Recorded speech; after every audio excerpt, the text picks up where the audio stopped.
नमस्कार मित्रांनो, कितीही प्रखर पितृदोष असू द्या, पितृदोषामुळे तुमच्या आयुष्यामध्ये कितीही तुम्हाला त्रास होत असेल तर या पितृपंधरवड्यामध्ये किंवा यानंतर जेव्हा कधीही तुम्ही हा व्हिडिओ पाहाल तर कोणत्याही दिवसापासून तुम्ही हा उपाय करायला सुरुवात करा.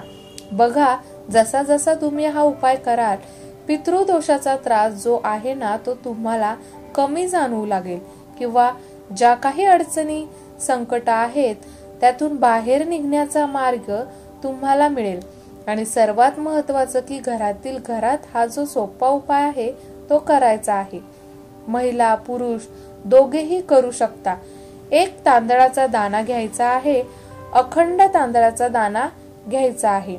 आपल्या घरामध्ये पाणी पिण्याचा जो माठ, हंडा किंवा फिल्टर आहे तिथं जायचं आहे आणि तिथे जाऊन पितरांचं स्मरण करून तुम्हाला 5 वेळेस स्वधा स्वधा स्वधा स्वधा स्वधा हा मंत्र बोलायचा आहे.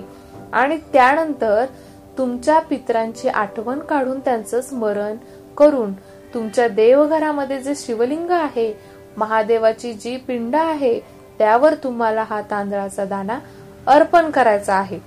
मित्रांनो, एवढा सोपा उपाय आहे तर नक्की करून पहा.